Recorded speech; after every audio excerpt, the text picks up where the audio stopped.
Welcome, students. These are the topics that we already have discussed in the class, including contingent contracts, contingent consumption, income return, or even the budget constraints on insurance. But as it's almost 3.5 months since we have discussed these topics, so I will just quickly highlight a few concepts from the choice under uncertainty. For the rest, you were given an assignment that will make you recall all the lectures that we already have. In our discussion regarding choice under uncertainty, the first thing that we established was what exactly is uncertainty. Uncertainty is a state of mind characterized by doubt or lack of knowledge. And because of this uncertainty, we had to move to bounded rationality instead of rationality. Because for rationality, perfect information is required. While in uncertainty, we do not have perfect information, so we move from rationality to bounded rationality. Rationality implies that the individual choose among alternatives or take decisions among alternatives having perfect knowledge. While the same can be said in bounded rationality as given the knowledge an individual has, he will take decisions that will benefit him. And because of the same reason that we do not have the complete information in under uncertainty, we cannot have an optimum bundle or optimum choice. Rather, we try to have satisficing, because optimization can only occur when we have complete knowledge and you choose the most appropriate or most optimal bundle that will maximize your utility. But having less information or having lack of information, you can only satisfy yourself or suffice yourself. For satisficing, as I have mentioned here, that it's a combination of words satisfy and suffice, which means setting for a less than perfect solution when working with limited information. Moving ahead, we had the concept of state contingencies. Now, what is an state contingent outcome? The state contingent outcome is an outcome that is conditional upon occurring of a particular state of nature. As we have written here state, that's why we are saying it's an state contingent. For example, if it rains, I will eat ice cream, or otherwise I won't. So my consumption of ice cream is actually dependent upon rain or the state of nature.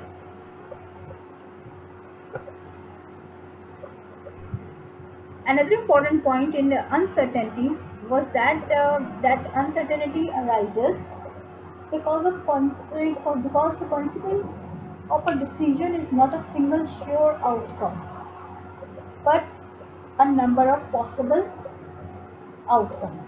Like situations under certainty where we end up with a single sure outcome. For example, in the case of bonds or any risk-free investments. In case of uncertainty, for example, if I had to take a decision regarding investment in a stock and the stock offers me a return of 10% if the market performs average, a return of 5% first if the market performs below average, and a return of 15% if the market performs above average or well. So the decision to invest in this particular stock actually have three different outcomes contingent upon the state of the market. For example, if the market performs well, only then I will get this 15% return. Otherwise, I will not have this return. Similarly, for example, like in insurances, you will have the claim amount or the insurance amount only if you face any particular contingency. For example, in the case of accident, I have bought an insurance policy against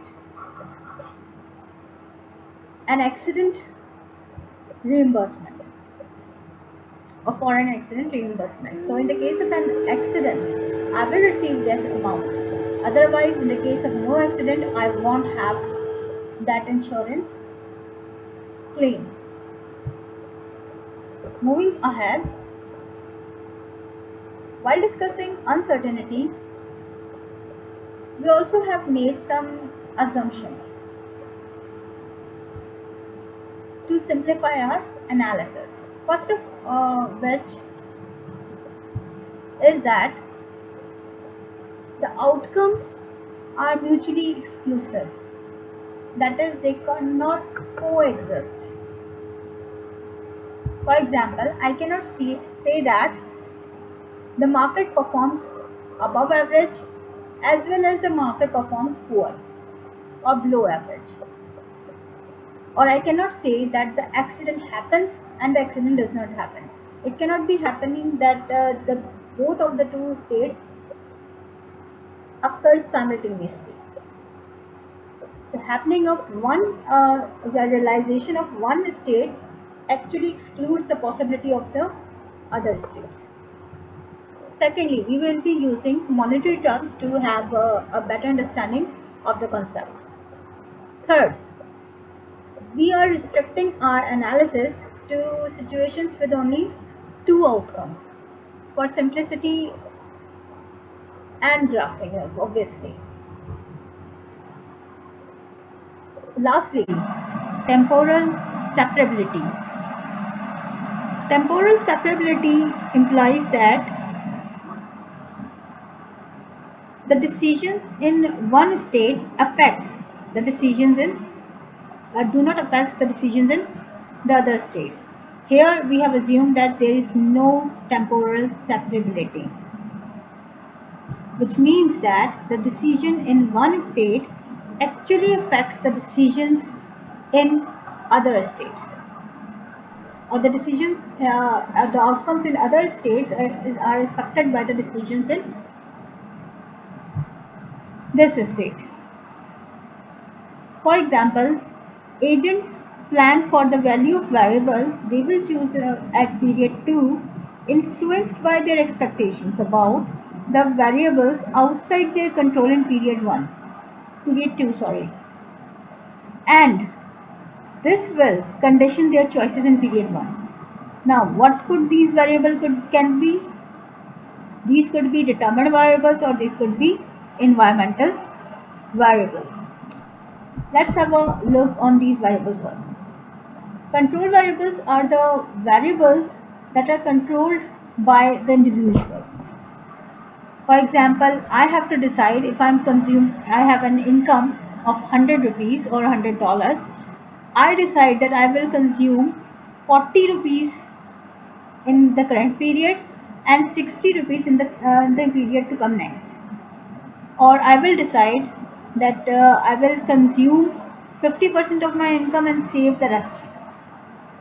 So these are all under my control. Determined variables. Determined variables are the variables that are determined within the economic system. For example, but these are exogenous to economic agent model. That means that individuals do not control these variables, but they are determined from the system, like in the case of demand and supply. If you remember, that at the intersection of demand and supply, you will have your prices.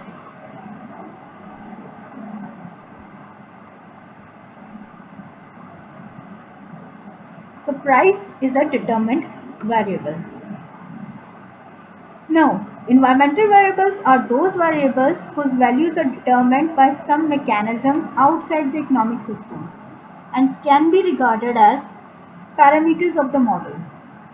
These are neither determined within the system nor are under the control of an individual economic agent. For example, weather, rainfall. All these variables are not economically determinable. There is some force outside the economic model, the economic system models or the individual economic system models that decides these variables. The important thing is this: these variables have an impact on the outcomes, but these variables are not affected by them.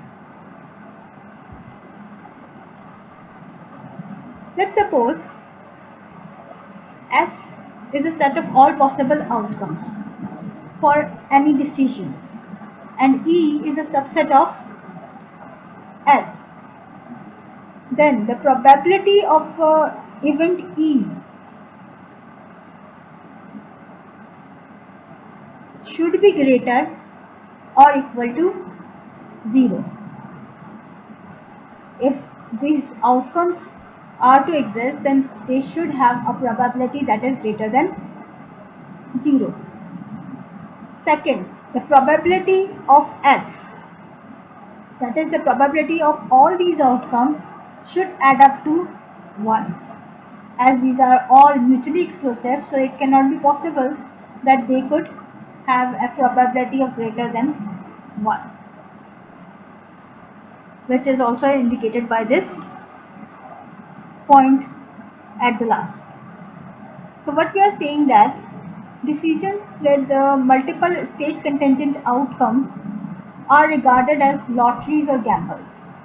Any lottery has more than one outcome.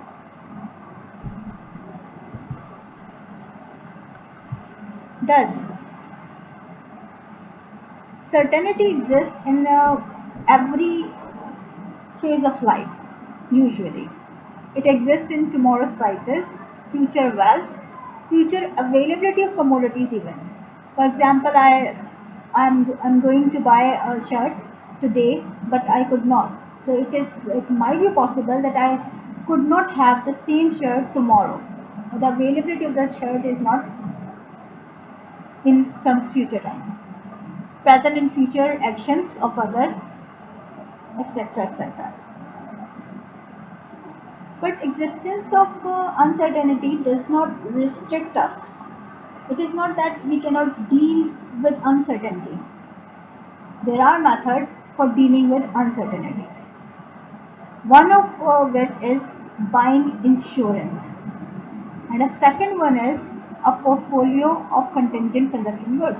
That is, you will be using a portfolio diversification to deal with the risk in investments. Or if you are talking about the pure risk, then you should be buying insurances. We will deal with insurances in our lectures, and the next topic, the portfolio diversification, will be discussed in the next semester. In uncertainty, we treat the same good available at different states of the world as two different or two distinct outcomes of commodity. For example, an apple today is different from the same apple available to me tomorrow.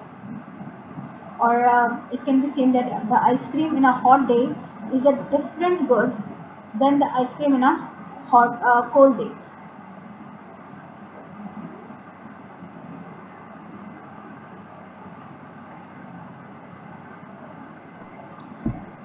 When we talk about state contingent budget constraints, we usually define these constraints as the various combinations of consumption available across states, keeping wealth and loss constant. To understand this, we will move further and we will end up in concluding the same thing. Now, consider an individual with wealth M, dollars or rupees, whatever it is, and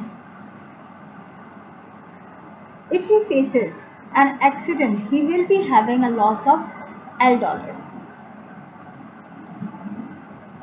This means there are two possible states of nature that the individual is to face. First, having an accident, and the second one is having no accident. Now, the individual have two options. Either he will be buying insurance or he will not be. You already know that insurances are a contingent contract which is implemented only when a particular state of nature occurs.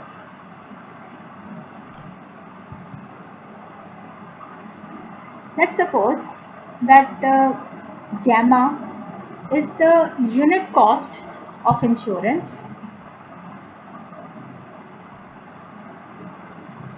while CNA is the consumption value in the state of no accident, while CA is the consumption value of the individual in the case of accident. If we are to plot these two on the graph, we will have to have one thing on x-axis and the other thing on the y-axis. It does not matter which state you take on which axis. Right now I am having consumption in the state of no accident on y-axis, while consumption in the state of accident and x-axis.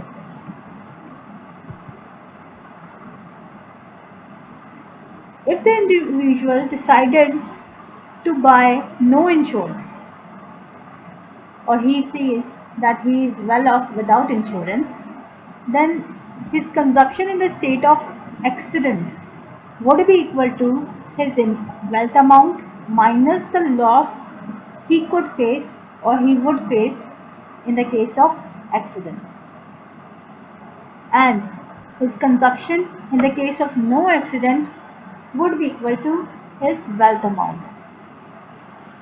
This actually forms his endowment bundle.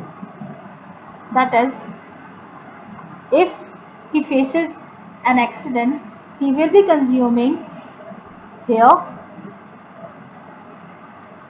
or if he do not face an accident, he will be consuming here.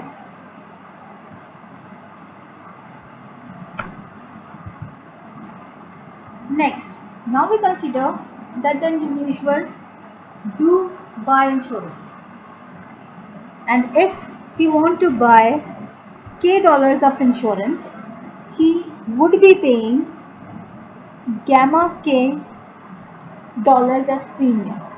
Gamma, as I told you, is the unit cost of a single unit of insurance bought. So multiplying it with the total amount bought would give you the premium or the cost of insurance the individual will be paying to have this policy amount. K is the face value of the policy. Now, in the case of insurance, his consumption in the state of no accident would be equal to his wealth minus the premium he paid, as he did not face loss, but he bought the insurance policy and for which he had to pay premium. So his wealth minus this premium amount would be his consumption in the case of no accident. This is the amount available to him in the case of no accident to consume. While if he faces the accident, his consumption will be his wealth minus the loss amount minus the premium he paid plus the face value of the policy he received.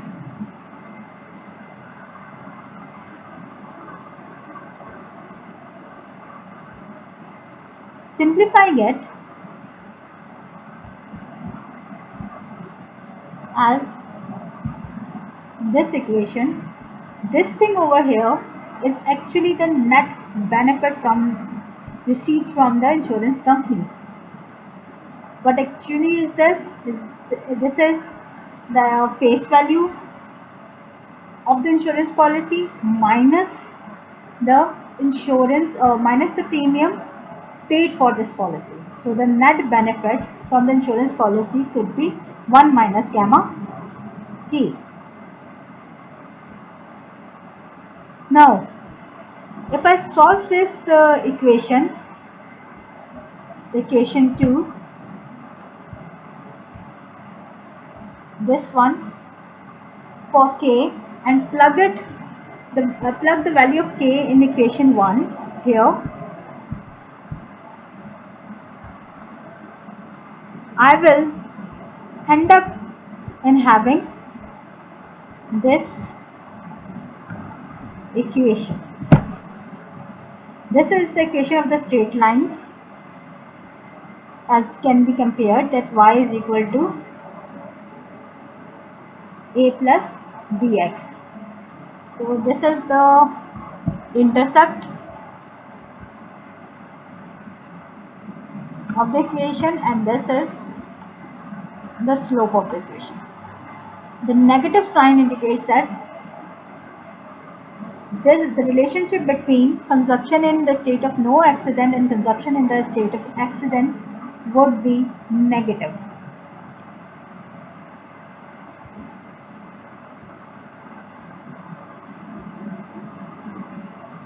From the endowment point, as you can see, if you join the line, the intercepts of the line, we will have this negatively sloped in the budget constraint.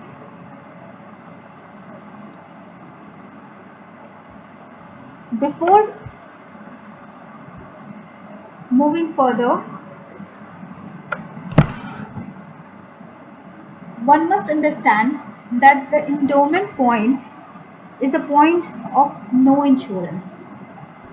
While as we move further on this line, we will actually be buying insurances.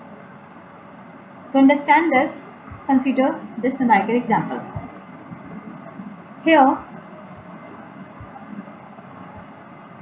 the individual we are considering here have an wealth amount of 50,000, an expected loss of 40,000, and the premium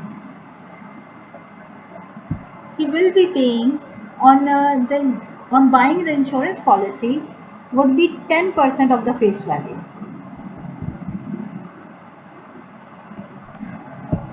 K is the face value of the insurance policy.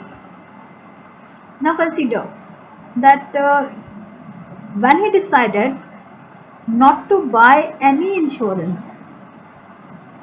he will be consuming 50,000 in the case of no accident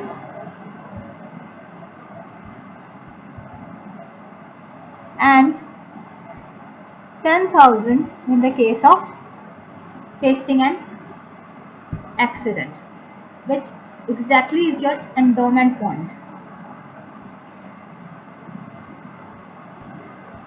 Next, as he moves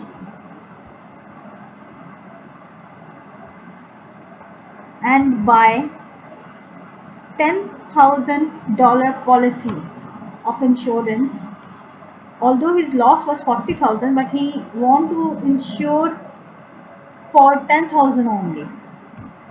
At this point, his consumption in the state of no accident would be 49,000, and in the state of facing an accident would be 19,000. As he moves further, increasing the amount of insurance, his consumption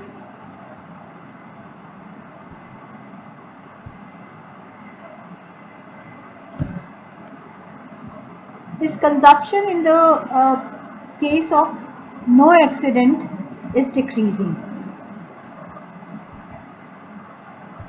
while his consumption in the case of facing accident is increasing. As you move this, we see that the consumption value is increasing.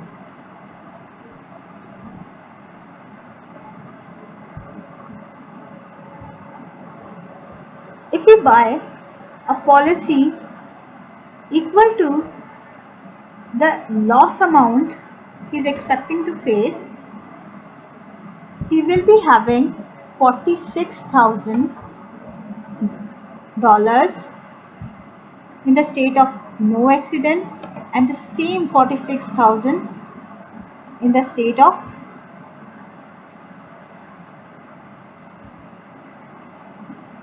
facing an accident.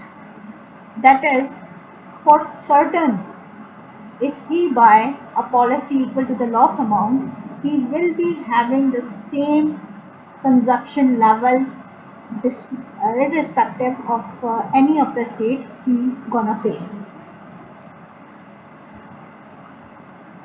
If he move further and buy even more policy face amount, then he will actually be over-insuring himself, and his consumption in the current period would decrease, and consumption in the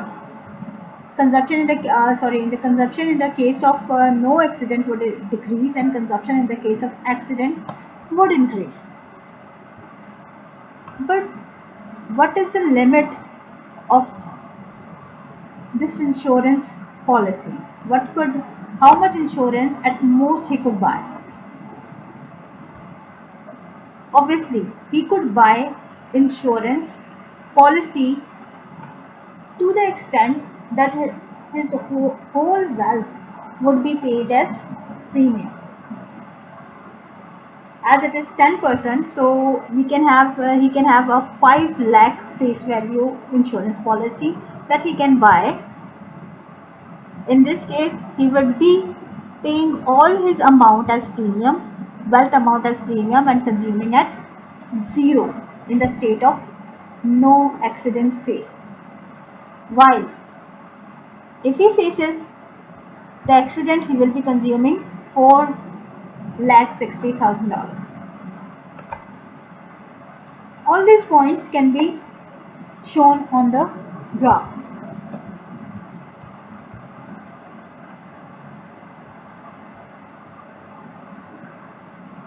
This is the endowment point, which we already discussed. We see that at endowment point, having no insurance, he will be consuming 50,000. If he did not buy any insurance, and he will be consuming 10,000 if he faces the accident state. While as he starts buying insurances, he will move along this curve and end up at 4,60,000, which is the maximum amount he could buy. He could have in the state of in the case of accident, while paying all his wealth as premium and having 0 consumption in the state of no accident. We already saw that when the individual bought an insurance policy equal to the amount of loss he was having the same consumption level in either of the state. That is the 46,000 in the state of having the accident and the same 46,000 in the state of having no accident. This is the point where the individual is certain to have $46,000 in either of the states. So actually, at this point, he has moved from uncertainty to certainty. If you join this point or extend a line from the origin to this point, we will have the certainty line.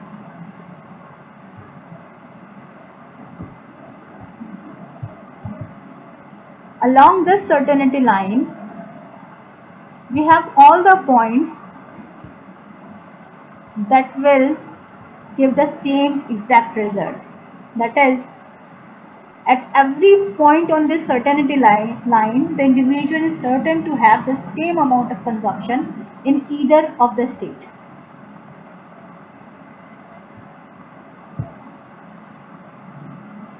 Now, what could be the factors that shift this budget constraint or that causes a rotation in this budget constraint?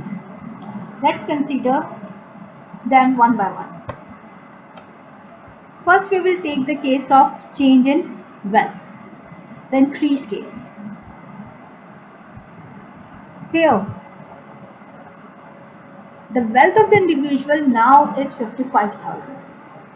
Although the rest of the things remains the same.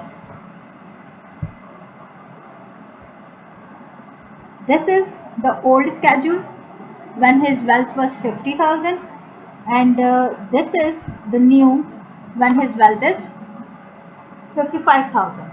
The bar on the wealth indicates that this is the changed version of the example. Now, if you noticed, if we compare this schedule with this schedule, you will see that the amount, each and every amount here actually is increased by the additional 5,000 of wealth here as well. So every point is actually shifted 5,000 from here, from the original one. Now, even the maximum amount of insurance which the individual could buy changes to $550,000 because now he can pay 55,000 as premium at most. So if he buys $550,000, he will be having a consumption of $10,000 in the state of facing the accident. To view it graphically, observe this graph. The dotted line is your new budget constraint.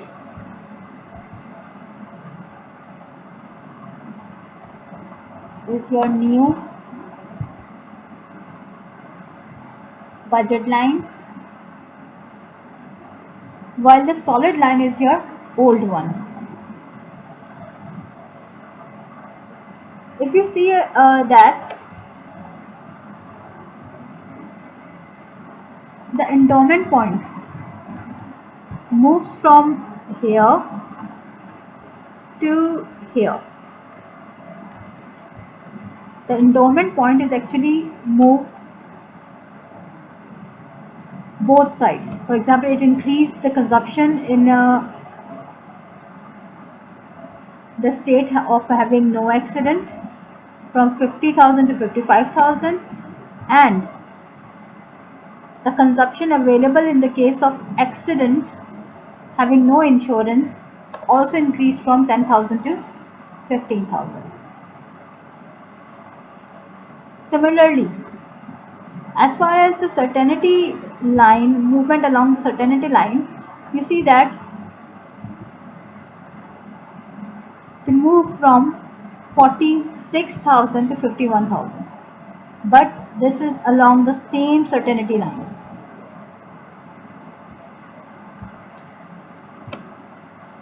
The intercept also changes from $460,000 to $510,000. Because now, because of increased wealth, he can buy extra or higher face value policy.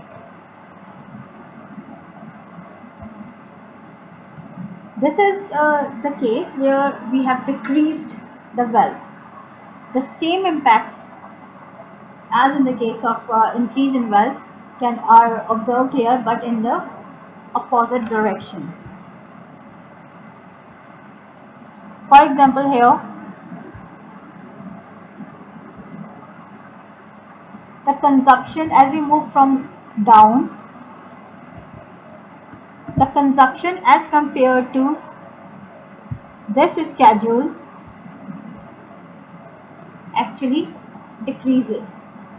Now he will be consuming less. The income amount, the wealth amount we are taking here is 40,000, which is actually equal to the loss amount. This 40,000 is actually equal to this 40,000. So the difference is that if he will be having no insurances,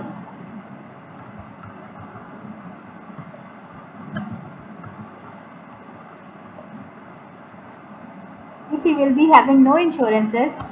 will, in the case of facing no accident, he will be consuming 40,000, and in the case of facing the accident, he would be consuming 0.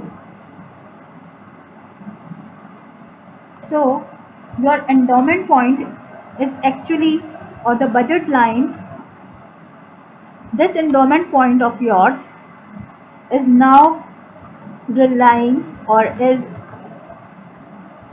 now moved to the vertical axis. This shows that in the case of no accident, he will be having this 40,000 amount, but in the case of accident, he will be consuming 0. That's why you are on the vertical, your endowment point moves from here to here on the vertical axis. Your certainty line or the certainty point moves from this point to this point, which is also along this line of certainty. So this is the common thing which we already discussed, so I don't think I have to explain this again and again. Your intercept also changes. Obviously, as your wealth changes, your ability to buy the maximum insurance changes, and that's why your intercept is changing as well. Next is the effect of changes in the loss amount.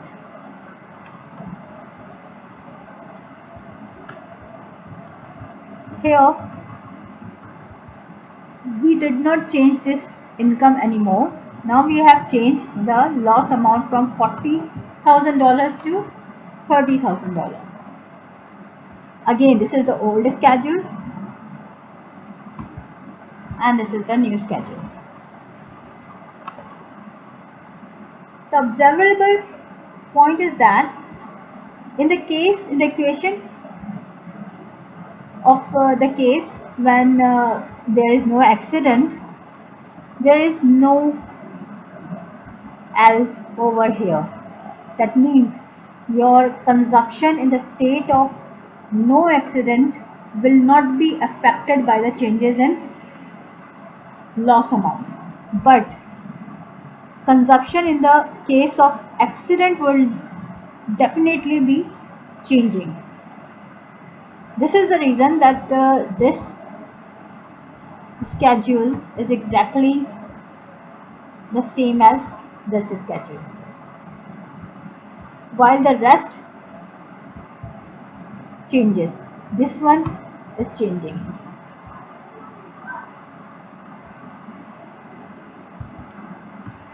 Notable point is that as your loss amount is decreased, so at every point of the budget constraint, you can now have more amount to be consumed in the state of accident. As your wealth is not changing, so your maximum availability of the policy buying will not change. That is this 5 lakh rupees. Dollars, sorry.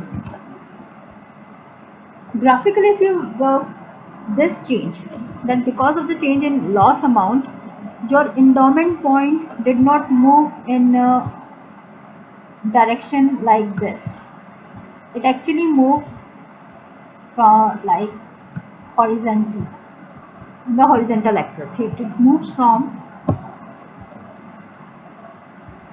here to here, because the loss amount is decreased, so you can have more amount to be consumed in this period. So that's why your budget line is actually shifted rightward. Likewise, your certainty point or your consumption with buying insurance equal to the loss amount would be increased to 47,000 from 46,000 in each state.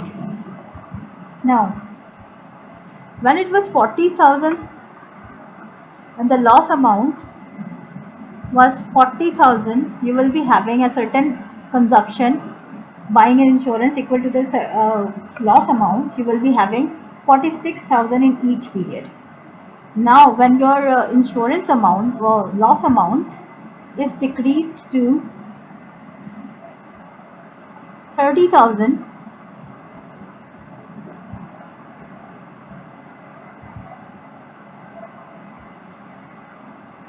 your consumption available at the point of certainty increased to 47,000. This is what this point is mentioning, that your consumption is increased on both axes.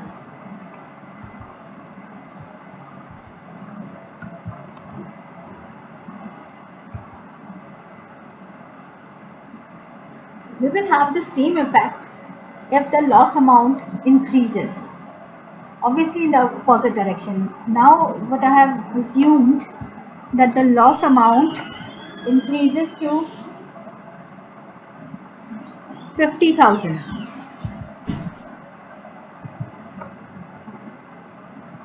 which is equal to your wealth amount. It could be 45,000, but as I do not have placed a number here for the 45,000, so I am not taking 45,000. Otherwise, if you take 45,000 here, you will have to have an insurance amount or insurance policy amount of 45,000 to have the certainty point. The rest of the things remains constant. Now, observe that this column and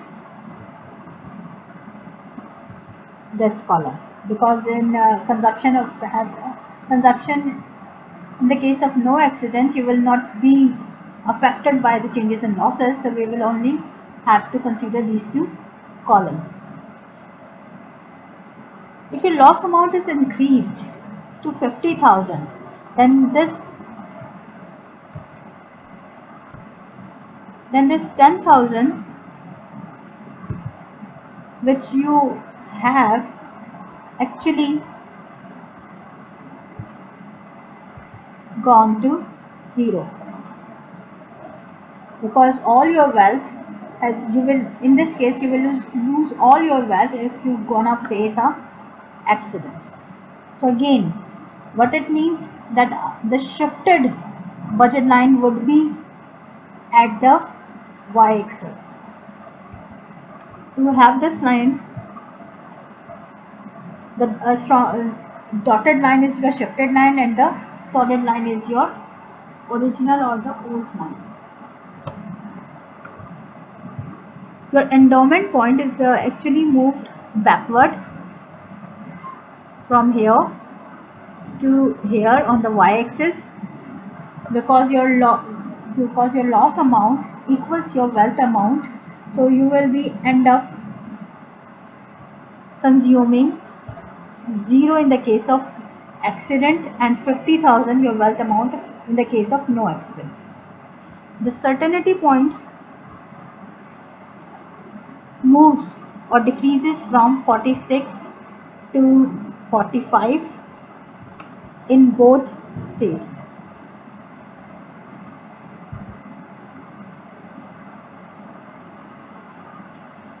But the movement is always again along this certainty line. So every combination, every point on this certainty line is actually your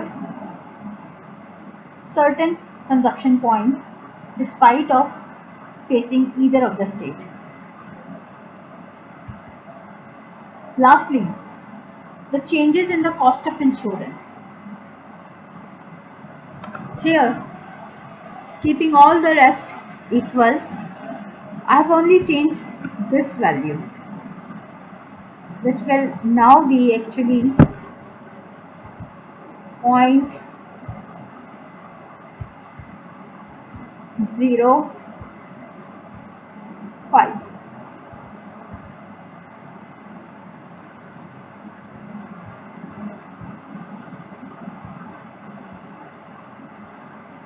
So again, comparing with your old schedule and your new schedule, you will see that as gamma is present in both equations, equation of consumption in the case of no accident and equation in the consumption of facing accident, both of the values are actually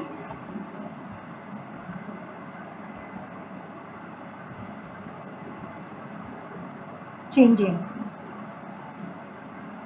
But because the policies is becoming less expensive, decrease in cost of insurance means that the policy is becoming less expensive to you now. As it becomes less expensive, your both consumptions would increase. If you compare this and this with this and this, you will see that you will be having more consumption in either of the states because the policy has become cheaper. For the same amount, except for your endowment point obviously, because endowment point is irrespective or is not affected by the changes in policy. K is 0, then it will keep all this factor equals to 0 and this factor is equal to 0. That's why gamma could not affect your endowment point. But for the rest of the points, you observe that your consumption has increased in either state of the nature you're gonna face. This is the why here the budget line do not shift, but it rotates. It rotates about the endowment bundle because endowment bundle does not change. So here the same bundle, across the same bundle, the slope of the budget constraint changes.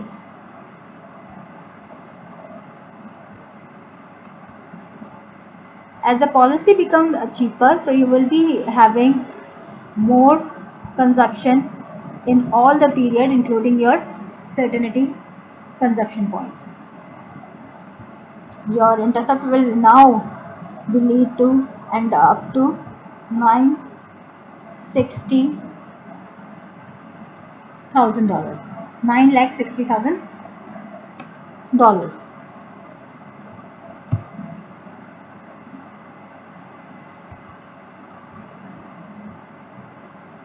Next, the cost of insurance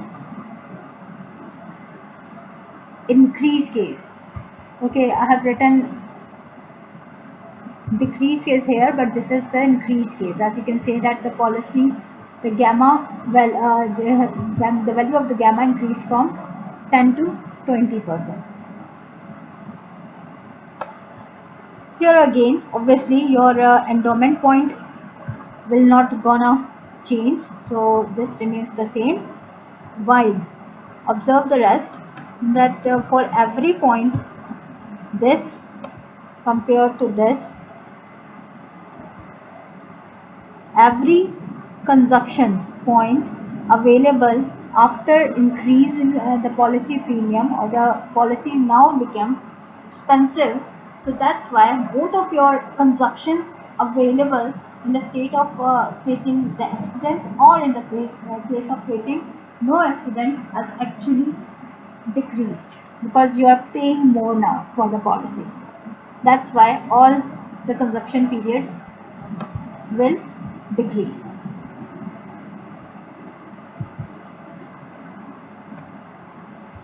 To show this graphically, now you see that the budget line rotates inside.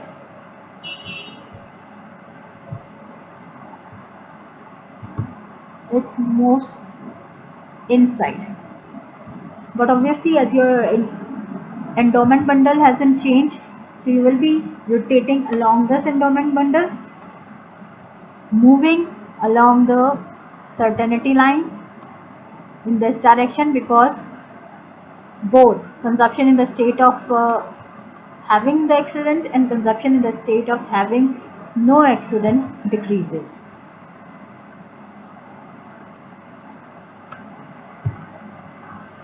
In total, what we conclude today, that the shifting in the budget constraint arises because of changes in wealth and the loss amounts, while rotation in the budget constraint comes from changes in the unit cost of insurance cost.